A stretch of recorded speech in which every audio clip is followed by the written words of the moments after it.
like you have to wait until we are live to pick your nose. No, I don't want to, in case there are any newcomers watching, I don't want to turn them off. Okay, well, We don't want to repel people. This is a PR thing.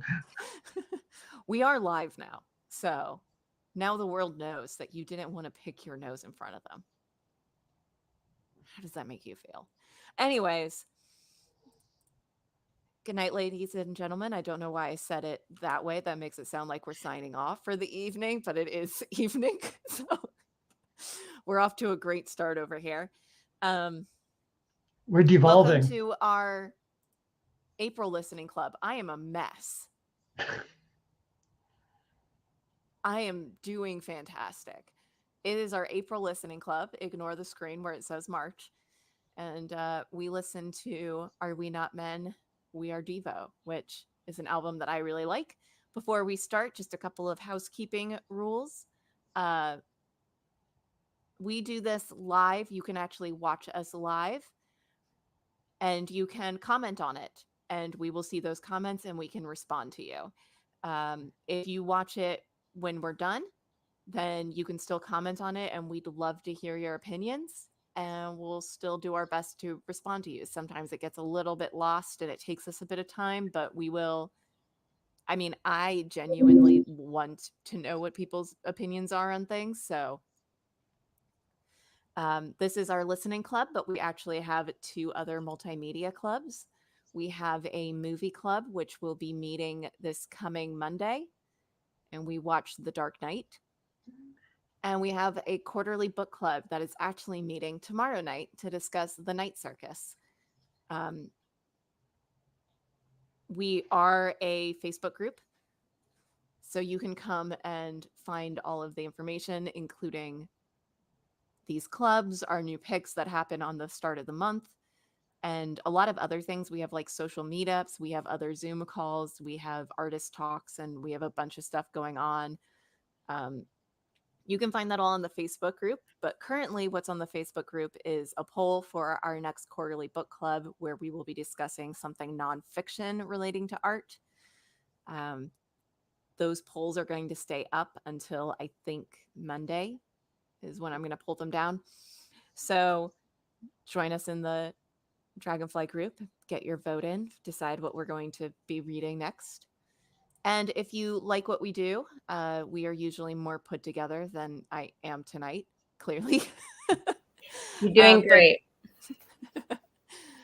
if you do want to support us, either with these multimedia clubs or any of the other things that we do over at Dragonfly Arts, you can support us over on Patreon for as little as $2 a month.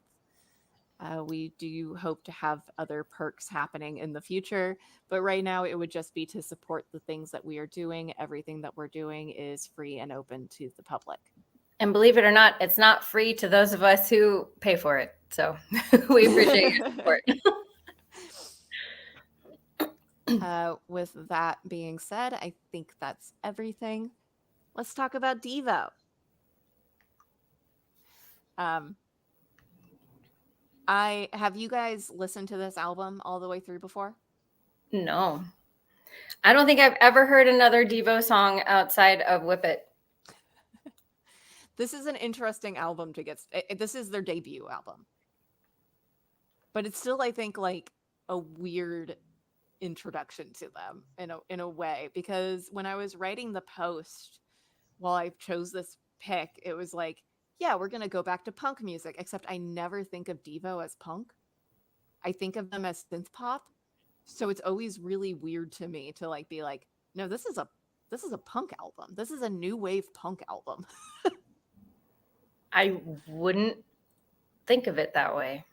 As soon as if you say that out loud and then go back and listen to it, you will 100% hear it. They definitely have a greater connection to punk than most of the other new wave bands, because new wave kind of evolved out of punk. But what you hear in Devo, and new wave hasn't really caught on yet. They got to get classified as new wave once new wave becomes a thing. But I can definitely hear the connection to punk in a way that I can't in any of the other bands that are called new wave. Yeah, and they still sound like that. They don't quite get into like, they slowly evolve more into synth pop as their music goes on.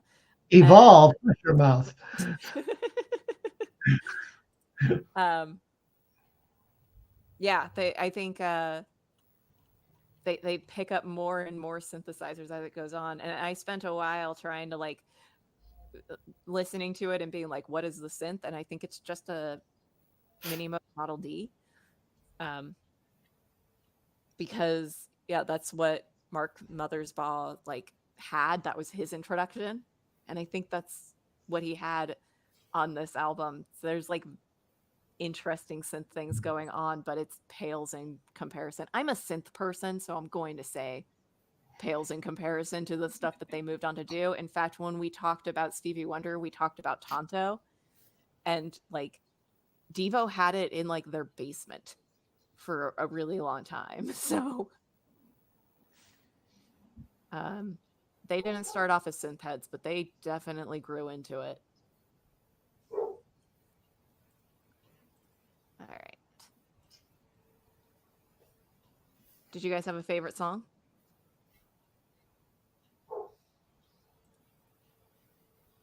So I'm not going to lie. It was not my cup of tea. The truth comes out. I mean, that's completely fair and valid. To be honest, when I was growing up and I heard them, I didn't know what to do with them either. I mean, because I was listening primarily to metal, and I was really starting to get into bop and post bop, as well at the time. So they were just completely new wave as a whole was mostly out of my wheelhouse. And I only started listening to it, as I ran out of new things to listen to about 10 years ago. So, but that being said, I went through the album twice in the last couple of days, and Uncontrollable Urge is definitely the one for me, because it's honestly, it's just a straightforward rock and roll tune. But the most fascinating tune on here is Satisfaction. Yeah, I will say, and not only because it's the first song on the album, but Uncontrollable Urge had the most distinct sound to me outside of Satisfaction. Everything else just blended into noise for me. I feel like if I came to them from this album as the first album, I would also be very confused, because it doesn't quite have a clear message. Like you have to like search for things in there. Like it's kind of satirical, but like not really. It doesn't quite have the lyrical components of it. But it is a fascinating album to me. I'm a huge fan of Jocko Homo. But this is one of the few albums where like I got to a point with it where I had to like physically count out loud because I had no idea what the time signature was doing on a lot of songs.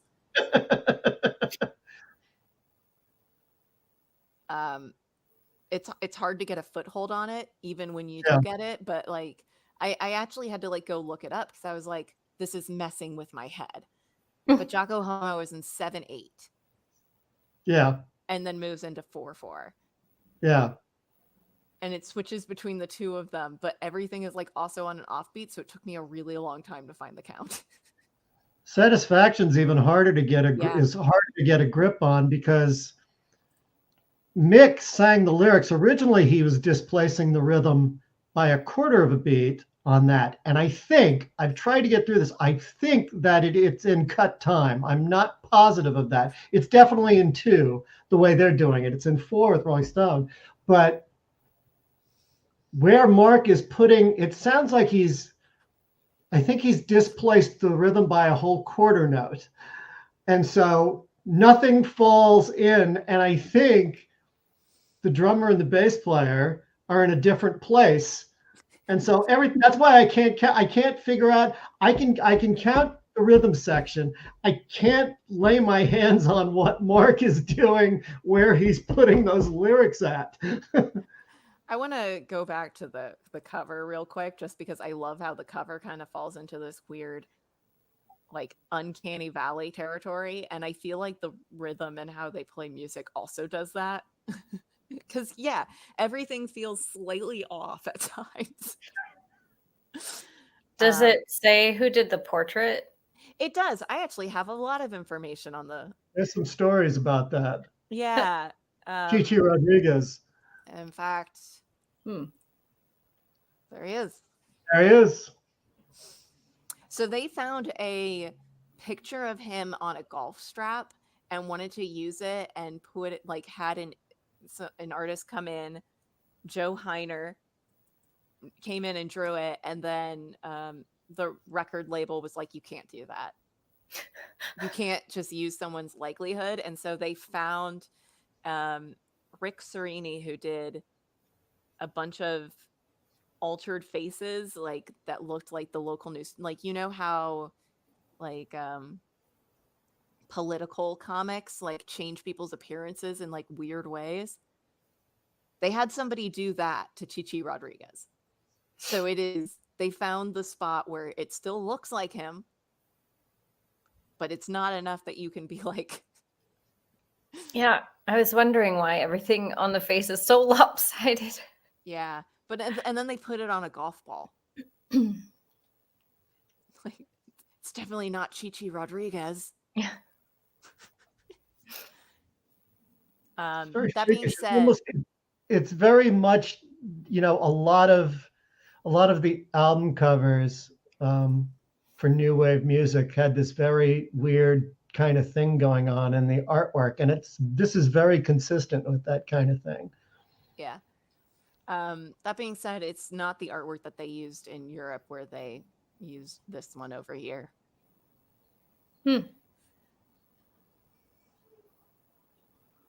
Interesting. Which they continued on in I think their future album work of The Scientist. Was the European version released later?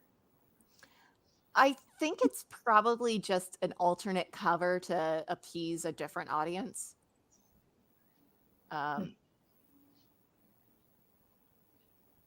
It makes me think of Gary Newman.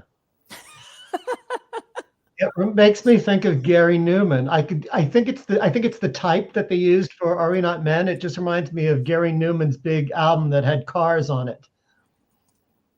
I have to like go look it up. Yeah, we are different generations. It makes me think of Dr. Horrible's Sing Long Block.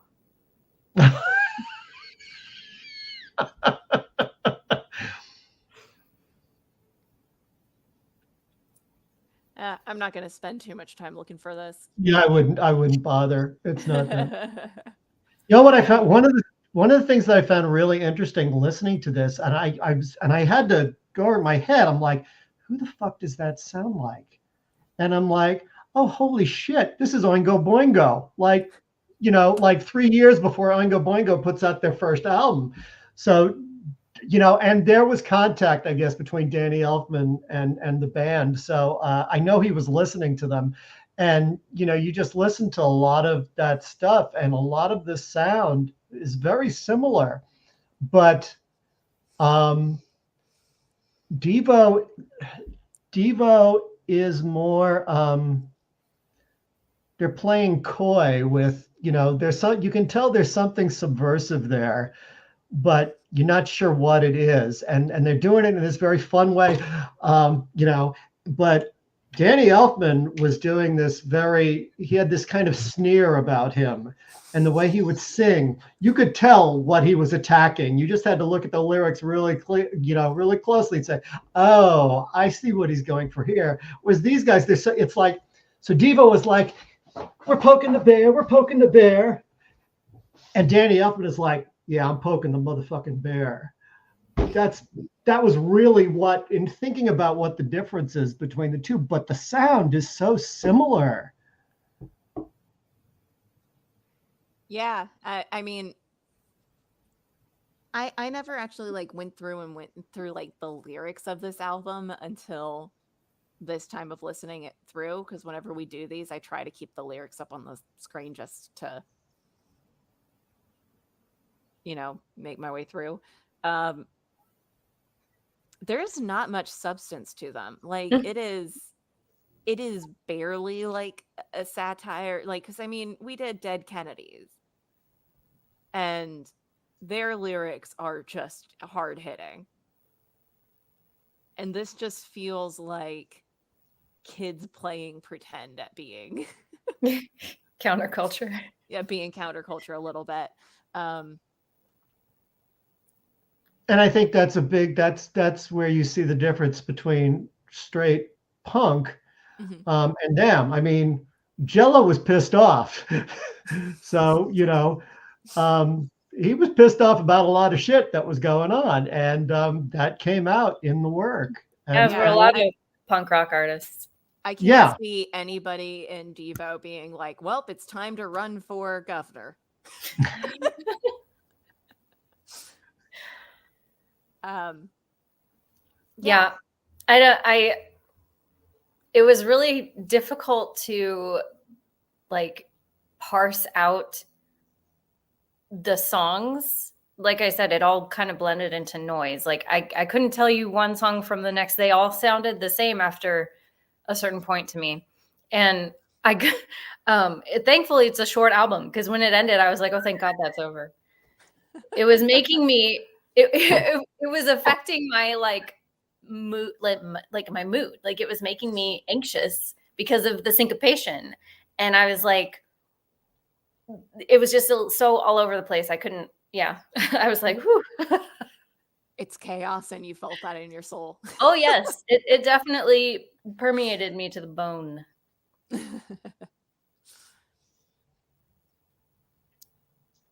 yeah, it definitely feels more like an album you would listen to at a party. It's not something that you would sit at home by yourself and listen to, And Yeah, trying and unless to you work. Mm-mm. unless you're like me and trying to figure out what the fuck is going on with the rhythm and satisfaction. yeah, this was like the first time that I feel like I've ever sat down and like really listened to this album all the way through, and I I really do like this album, but it absolutely is something in the background of a party, and I think we have played this in the background of a party that all three of us have been at and enjoyed it.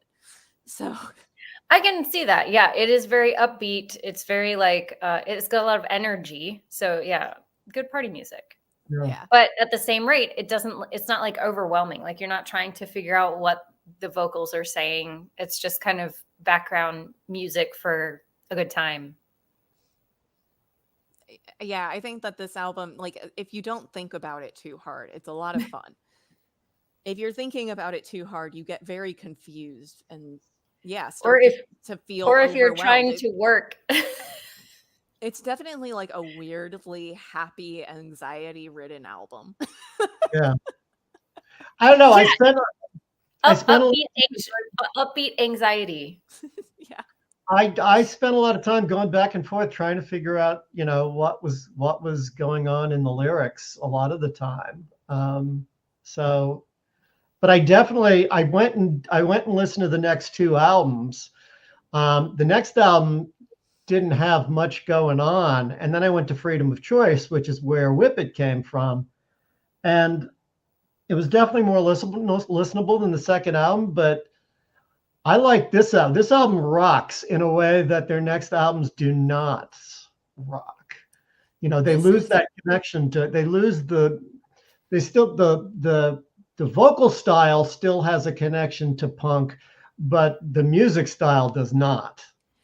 it's definitely like they found their foothold in mainstream, and this is very much not that. This is I actually think the history of this album's kind of weird because they were just like a band from Akron, Ohio, and they just happened to know somebody who knew somebody who put their demo tape out, and both David Bowie and Iggy Pop were like, hell yeah. And then, yeah, Brian Eno came in. And I And think, came to regret it eventually. well, they also did not like him. He kept suggesting synth lines to them and they kept rejecting it. So I imagine he came in, was trying to like add things too. And so I know that like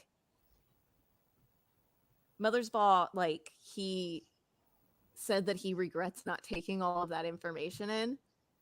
But then they eventually did like turn to that more synth heavy thing. So it just took them some time. Yeah. But I love the idea of just like, hold on, I'm going to go find the personnel. Oops. Of just like David Bowie, like Patrick Gleason, just Brian Eno being like, hell yeah, we're getting in on this. And you remember Patrick Gleason because he was on. He did the what album was it that we listened to? That he did the. Didn't we listen to one that he? That's why he's purpled out. Actually, is because I clicked on his name. I know him because he worked with Herbie Hancock in the early 70s. Yeah, did we do this one for? What did we do this one for? There's a reason the Stevie Wonder. It was the Stevie Wonder. I think we talked about Gleason because I think there was some contact between them. There's a lot of connections, it seems, between that Stevie Wonder's album and Devo. Okay, tell me more. Just in terms of like engineering, because like I said, they also both use the same synthesizer. Right. And it was a small industry. Like, music today is like expansive. Not that it was like small, but like a lot of the they all knew each other. They all worked together. They all produced the same people. Especially in synthesizers. Yeah, synthesizers were still really in development at that point. Synths is still like a small niche. Like synths are much more popular, but like in the synth world, like you are still probably pretty well known, and if you get any sort of recognition. So yeah, it's a very small group of people, and so like the names continually just keep coming up in the same way. And yet again, this isn't it's interesting to me that like he's on there because yeah, this to me strikes me as an album that's like sounds like the first release for a band that plays like in their mom's basement, and they're going to make it big in the future, but like so many people were so interested in them. And that might just be because I do come from a generation that happened after this album, so everything gets a little bit more muddied. Mm. Well, isn't that where all punk bands came from? Their mom's basement? That's where most bands come from. That's fair. Yeah. The difference here is that Devo is the bridge between punk and new wave. Yeah. Devo is the bridge between the two.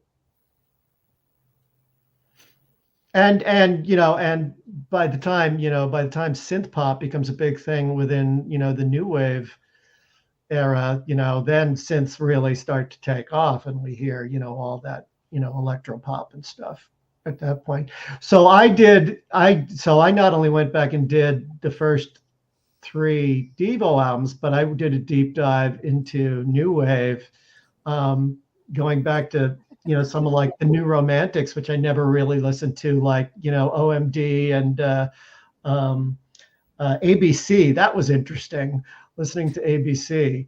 And Poison Arrow was the only tune that I knew of theirs, but I went through whatever album that was on. I listened to the entire album, and it was just it's interesting being this place that I am, because I've run out of new things to listen to. So I'm going back to all this stuff that I dismissed when I was younger, and, finding some interesting things, but, oh God, is that Devo today? It's gotta be. They all look old and heavy. Yes, this is a more recent Devo image. I just love that they kept up like their whole thing. They're all wearing waistband sports. This is their band cover image from Wikipedia. This is what has been decided to put forth. But this has been the outfits that they've been wearing since like 1978 when this album was released. Right. Like, this is their standard set before the hats. which is what everybody really remembers them for. It's true. They also have like some other interesting imagery. Oh, I should keep a white screen over there so that I can be blown out and not have like this moody half lighting. You Yeah, look they albino. definitely. You look albino. Probably more goth, black hair. Yeah, they've always had an interesting aesthetic about them. I really like their. I'm gonna pull up this over here. I really like their artist image from where they all have like masks on, but like he still wears his glasses over the masks. So they've always had an interesting image about it and really stuck to it and kind of defined a lot of things. Actually, all of their album covers are just fascinating. Mm-hmm. If anybody has any time on their hands, absolutely go check those out. I just, after listening to the next two albums, I just, I like this album a lot. And I remember they had a single on the heavy metal soundtrack. They did a cover of an old song from, I think it's like the 50s or 60s, called "Working in a Coal Mine," and it's really goofy. You go check that out. That's it's very definitely Devo.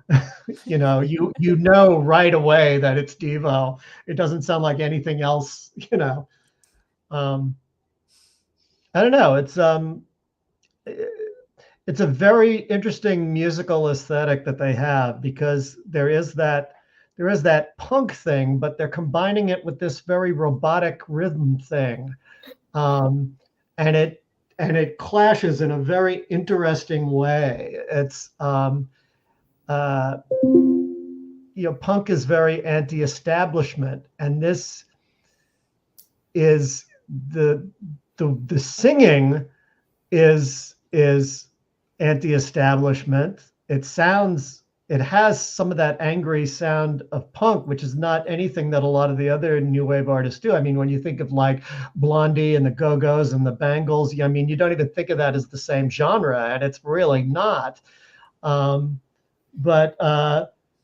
Devo's got this thing where you hear some of the anti-establishment in the way the lyrics are song spoken, but the robotic nature of the rhythms and the movement feels very establishment and fascistic. So, there's that thing going on again that we were talking about.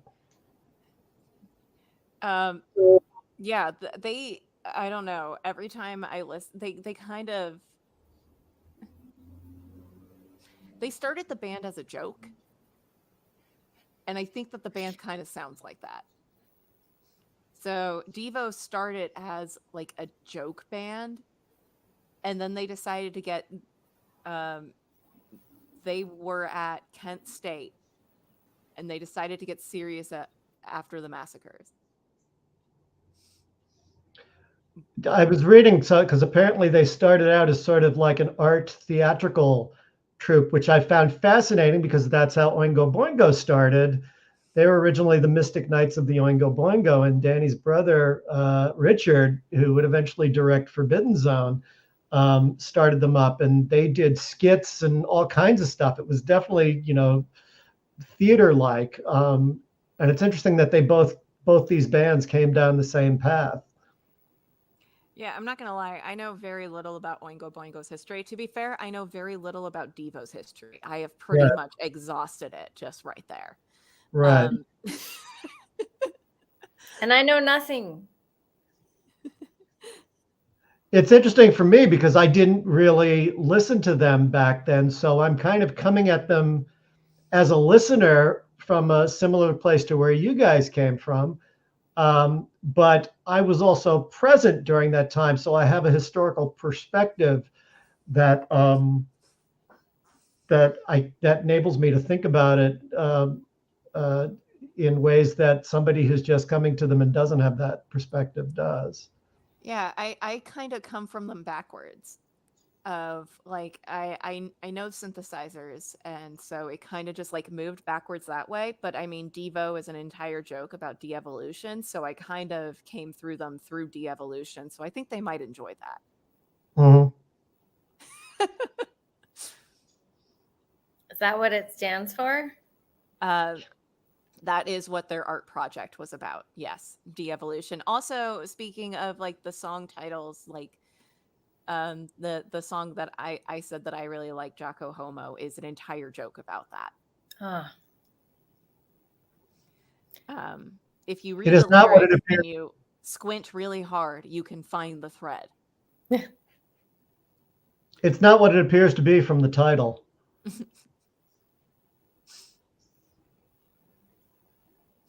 um, the song Jocko Homo, or Yes, the song Jocko Homo. yeah. Um, But if you think about it, they were right. It was. I think if you were paying attention, it seemed like we were devolving back then. But look at where we are now. they were right. They were totally right. um, unfortunately, I don't have a lot of like. I do kind of wish Miguel was here just because we did talk about how weird this album is rhythmically, and I feel like he would have like some great insight on that. I am curious about how he received like what was his reception to this album like, Yeah. because I don't usually think about rhythm a lot, if I'm completely honest, when I'm like it's just something that like I think I know, and I don't really, unless something's off. And I did start feeling the urge to like count while listening to this album. So You um can't ignore the rhythm in this album because it's no. so in your face. It's so the syncopation and the rhythmic displacement is so in your face. That, I mean, it's like Beckett said, it's uncomfortable. Yeah. And it continues, like it's not just, it's so manufactured uncomfortability though. Like it's not uncomfortable. Yeah, like the album cover, it's the uncanny valley of rhythms. Yeah. It never, And that rhythms never resolve to something that, so it builds up tension. And then in most not most musical works, but in most average musical works, that tension resolves somewhere at a chorus, or maybe the tension builds up during the chorus and the verse it resolves. But, somewhere there's resolution, and they don't do that. Yeah, that's probably why it made me feel so anxious. There was no like payoff. It was a Yeah. bunch of build up to nothing. it's funny, and this is like a stretch of something that I'm was thinking about for a while. And I do want to do it soon, of looking into Kendrick Lamar's music. And when he does it, he starts off on offbeats a lot, and it's very unsettling because you think the one is somewhere and then you suddenly find out it's somewhere else. But it's still resolved, and so it has like this like jerking effect. But this is like like it's very cool when it's on the front end. When it's on the back end of it, it's entirely different. Um, there's something to be said about like the psychological aspects of just music and timing, and why this album is so off-putting. It's a fascinating album, but yeah, I don't think I would receive it well if I had listened to it as either the first thing I've heard from them, or yeah, in the time that it came out in. I wasn't paying as close attention on the next two albums to what was going on rhythmically, because I think I just kind of accepted they did what they did rhythmically. But I think from what I remember, that displacement and those syncopations are not as don't happen as much in the albums that come after this one. I'm not super familiar with the albums that come directly after this album, but like from the albums that I do know, um, yeah, they definitely calm down. Yeah, if you just think about Whip It from the third album, that's very Yeah. straightforward. Yeah.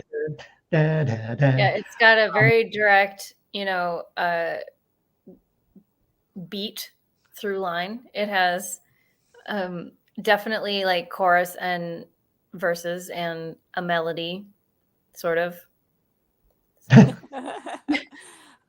It has a riff to it that Yeah. these are not lacking per se, but like it falls into a defined thing. They start Yeah. really refining the sound, and I do know that they continue doing that afterwards. They rely more on almost like silly synth sounds. Their synth sounds are always silly. I like their synth sounds. Their synth sounds are like the things I accidentally make when I had to program things on the spot to do a demo. Yeah. Like um but like that's almost where they put their silliness, is like in that sound design and less so on chaos. I still Yeah. haven't found a better word for what it is that they are doing on this album. They found a different outlet for their chaos. Mm-hmm. It wasn't the timing. Hmm. I apologize if you hear screaming in the background. There are a bunch of children playing in the courtyard. No one's being murdered. I don't think it's going to pick it up, but I still want to like clarify. I think I heard them. Yeah, I heard a very like low, like a very volume low. Like, yeah. Yeah. I didn't think anyone was being murdered. I thought it maybe was like a cat or something. Nope, just small children. It's funny because as much as I find fascinating the rhythmic stuff that's going on here, I still go back to Uncontrollable Urge because that's a very straightforward, rock tune. Like, not like Whip It, because it's much closer to punk than Whip It is. Yeah, I do remember listening to this album. When I heard the first two songs, I was like getting a feel for what the album was going to be, and that was not it. I was like, okay, I can kind of see where this is going. No. Wrong. Total sense of security. Yes. It's also like the most straightforward in terms of like lyrics. It's yeah. It's a bunch of very clear words. The other thing that in thinking about the albums that follow it is that this album has I think Beckett might disagree, but it has an interesting pace to it. The things kind of go up and down rhythmically, and what I found definitely on the next album, less so than the third album, is the next album is very flat in terms of what's going on, and then Freedom of Choice, kind of gets a more interesting thing going on between each track. I wonder what would have happened if Eno hadn't produced this one and then came to them to do the next two albums. Would that have been better? I'm actually looking up the history of the next album because I am curious. Like, it's not super uncommon for the second album of a band to be kind of flat because Sophomore curse. Yeah, They because call the first album is stuff that you've been working on for, your entire life leading up to your debut album. Yeah. And the second album is, oh crap, now I need to come up with stuff. So it's not super surprising, but I do kind of wonder if it was the effect of a lot of people listened to their demo tapes, showed an interest, and then backed off. And they got left on their own. I'm not finding a lot of information on it, but yeah, it is an entirely different crew for the second album. So Yeah. it was probably like they had a lot of help on this album, and then everything backed off and they were left to their own devices, and then they finally found their footing. Yeah. Did Brian Eno later say that he regretted producing this album? I don't know when he said it, but he alluded to it being a very miserable experience for him. I know from the history that I've read on this album that he repeatedly tried to give suggestions on things and was rejected every time. So he wanted to add like more synth lines to it, and had notes on like the rhythm, and also like melodic lines, and they shot all of it down. And So he was trying to make it more mainstream palatable. yeah, in the way that Brian Eno does mainstream palatable, which is, I mean, still would be questionable when it comes to Devo, I think. Yeah. Um, I'm curious about how deep Bowie got into the production. so he's listed as additional production and mixing. Oh, I think I did Bottom. read. I think that I read that he was heavily involved in the mixing of the album, but I don't know during recording um, how present he was. I know that he um, gave a lot of his resources, because not just for this album where he provided like the engineers and he was the one that introduced to Brian Eno, but on the next album they actually used his producer. Mm-hmm. The Tony same person. Visconti? I don't remember names right now. I think Tony Visconti was producing them. Ken Scott, who did Ziggy Stardust. Oh, okay. Interesting. Yeah. So he was still supporting them and introducing them to people. But who got them in to see Mick? Somebody got them in with Mick Jagger to play him their version of Satisfaction, which he loved. I have no idea on that side. They had the benefit of, I think, just being in the right place at the right time, because how do you even get your demo into like David Bowie's hands at this time? They definitely must have known people, and it just ended up in the right hands at the right time. Yeah. I'm not surprised. Well, that's a lot of creative careers. Like that's how they get started for very highly, famous and influential people. It's about who you know and the timing, like right time, right place, right people. That's how you get in. Yeah. But also think about how unique they were at this time, because there is a punk element there, but they're not punk. There's, and then the whole aesthetic thing that they've got going on was very different from anything that anybody else was doing at the time. I think it's very telling that the people who supported them and got their foot in the door was David Bowie and Iggy Pop. Like, if it ended up in the hands of, I think, anybody else, they would have been like, and then like thrown it off. Yeah. So yeah, I think it's incredibly lucky that Devo was able to like get this made. And I mean, we talk about it a lot in this group about like how much luck is just a matter of I feel like in saying that, I'm like, because I do enjoy this album. It is chaos, but I mean, I listen to a lot of music, and the chaos is a little bit refreshing in a weird way. But it doesn't matter like how good you are at things. You still have to be incredibly lucky to end up in the right place at the right time, and I think they definitely did. I like this album in a way that I would keep listening to it, whereas the next two albums, if I try to do it while I'm working, listen to it while I'm working in the kitchen, it just becomes white noise for me, because there's just nothing interesting for me to grab onto like this album. Weirdly enough, though, like we were saying, this album also kind of turns into white noise if you're not paying close enough attention to it. I guess. Maybe it's just like your brain's like, well, can't latch onto this.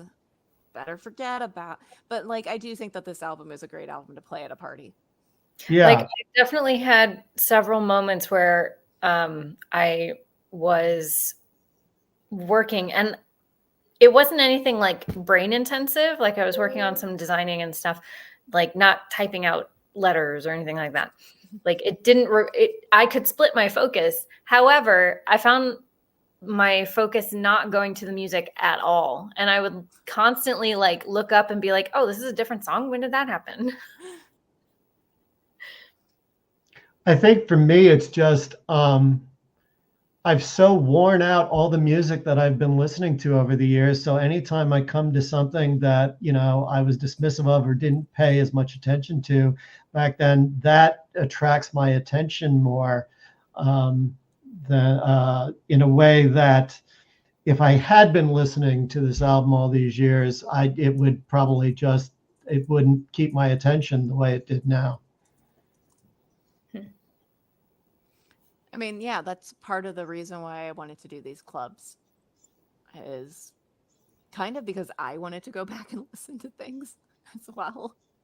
For a while, I went through 1,001 albums to listen to before you die, just because I was like, man, I've just missed out on, like, there are entire swaths of music history that I just will never be able to touch. And so I wanted to, like, explore more things, and that's actually why I started this club. Is as I was exploring more things, I was actually surprised by like a lot of older stuff. If you would have told me 10 years ago that I would eventually be going through the recorded works of ABC and OMD, I would have told you were out of your fucking mind. But those albums, because they're new, because I haven't really listened to them before, they held my attention. And it was interesting that I found them more appealing today than I would have found them back then, or did find them back then. There's a sophistication, and I recognize I'm old enough and mature enough now to recognize the craft in terms of musicianship and production that goes on into those things. And so those are things that I can grab onto that I couldn't have grabbed onto 30, 40 years ago. That's fair. Yeah. I don't actually have a lot more to say about this album. I just really like Devo, and I think they're hilarious, and just not so much their songwriting, but just their existence. And it was really fascinating to go back through and listen to this album from start to finish and just be very confused the entire time. Yeah. I wish that Miguel was here, because as to your point, Tim, about things like as you mature sounding different. Like, I remember in when I was studying, well, not studying music, but I was in all the band, and then we did music theory and all that stuff. So when I was doing music in high school, one of my good friends who was a sax player was like adamant that if a song has only 4 chords and they're in the same progression, it is not good. I remember you telling us that. and then he would constantly comment on, oh, that's those same 4 chords again. Nope. We call that being pretentious. Yes. But that being said, it is like very refreshing after hearing those 4 chords to like just hear something entirely different. I'm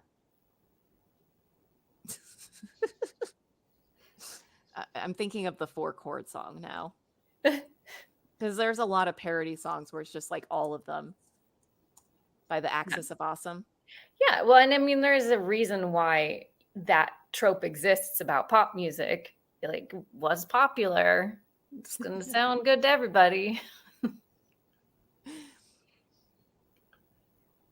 One of the things I thought you were frozen. I was just thinking really hard. I was thinking really hard. That's right. The interesting thing out of all that came out to me out of all this big picture stuff was how useless the term new wave is. And I'd been thinking about that in terms of jazz for a very long time. I don't really use the term jazz as a genre term anymore because it's a useless description. I found that the subgenres of jazz are better at describing the music that they represent. And new wave, I think, is the same way because there's no connection between Devo and Oingo Boingo and the Go-Go's and the Bangles and the Talking Heads, all and the ABC, OMD, Cocteau Twins, Flock of Seagulls. Those bands are all in one group, and then Devo and Oingo Boingo are in another group, and then the Talking Heads are a genre unto themselves. Yeah. But the term new wave kind of describes an era more than it describes a genre of music. Mhm. It's kind of like the thing that's applied to just anybody where they're like, well, this is new. New wave. Well, there are some consistencies in the sound, and if you work real hard with the threads, you could connect Blondie to punk maybe, but it's a very tortured thread. And then there's the synth element, and we had a lot of duos, two-person groups who were doing electro pop at the time, and and then there's the fashion sense that ties the new romantics together. And I understand that most of the bands that were classed as new romantic hated that term, but and I don't know, it just. Yeah, it's just very. It just didn't sound like the old stuff, so it was the new wave stuff. Yeah. Yeah, and that's really the difference. It wasn't. This wasn't Led Zeppelin, Aerosmith, anymore. It didn't sound like anything that was top 40. It wasn't the Eagles, or anything like that. It was just a whole different sound. Duran Duran. Let's not forget Duran Duran.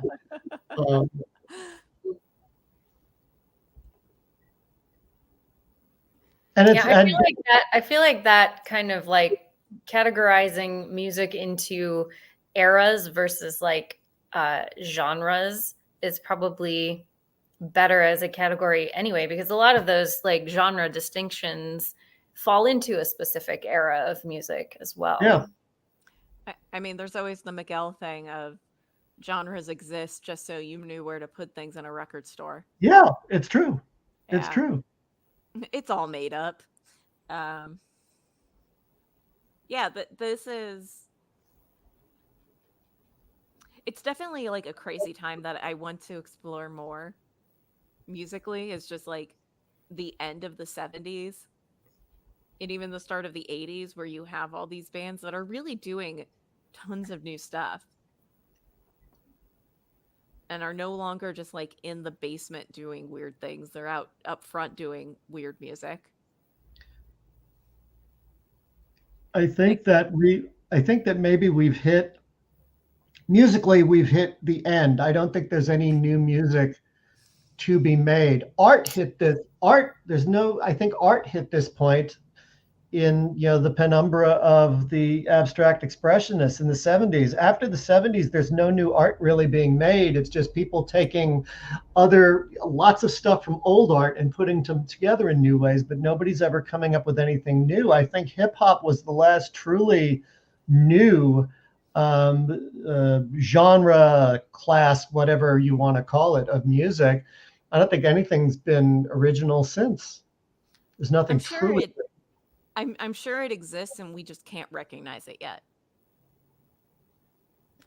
In like 20 years, everything will sound like something that we've never even comprehended. Yeah, I was going to say something along the lines of like, if you had a time machine and went forward like 10 years, there's a good possibility the music people will be listening to sounds nothing like what we know at all. So in the video game Mass Effect, which takes place far in the future, if you're on the spaceship, you can turn on the radios and literally the music just says boop, boop, boop, boop. And it makes me laugh every time. I love those games. They're great. It sounds like Rick and Morty has an episode where it's just like now playing human music and it sounds like that, and that's like the same music from Mass Effect. However, the music in the clubs all sounds like house music. It's true. Yes. Yeah. But it made me laugh, and I'm like, ah, yeah, this is where music is going. Just like, boop. Boop. Sure, I'm into it. There's some, I mean, I hear, because I, haunt the old rocker world, I hear, they love to dismiss hip hop and they love to dismiss Taylor Swift. And oh God, and if it's a girl band, forget it. They're just, it's very misogynistic in those circles. And, I went and listened to Taylor Swift. I listened to Folklore, which I thought was an interesting album. And I like her voice and I like her songwriting. And I think that's an album that I would go back to. But then I put on Billie Eilish and she stopped me in my tracks. I listened to her first album from 7 years ago and I'm like, oh man, I really missed something here. She's good. She sounds so different and interesting. And it's kind of the same thing when I heard Olivia Rodrigo's first single, Driver's License, which just tore my heart out. But there's something deeper about Billie Eilish that I don't get from Olivia Rodrigo. So I'm looking forward to digging into Eilish's catalog because her work is fascinating just from that first album. Yeah. There's a reason why the kids love her. And she's only 22 now. She's like 22 years old. She was like 16 when she started putting out albums. Yeah. I'm just that level of talent and craft at that fucking age. She very, very impressed in a way that I'm not really, I'm not a big country guy. So Taylor Swift's early career doesn't really interest me at all, but she's oversaturating the market. She's putting way too much music out there and it all starts to sound really the same. I don't listen to her. I know very few songs. She's also in the process of re-recording all of her albums. So it's also kind of she's coming out with things constantly, but a lot of it is old. Yeah. Because she's pulling, there's a few artists that have had to she's recording her entire catalog so that she can own the rights to her catalog. Right. So I think why we're seeing a lot of stuff come from her is a mix of that. But yeah, she's definitely grown into herself as an artist. She started off as straight pop and has been slowly finding. But yeah, Billie Eilish is amazingly good. There's a lot of new up and coming artists that are really phenomenal. Yeah. I don't know. Rick Beato does a thing periodically where he listens to the top 10 on Spotify and talks about, what he's hearing musically. And that's what finally got me to listen to Taylor Swift. If you go check out his surveys of whatever's on the top 10 on Spotify, it can be eye-opening, but a lot of it just all sounds the same.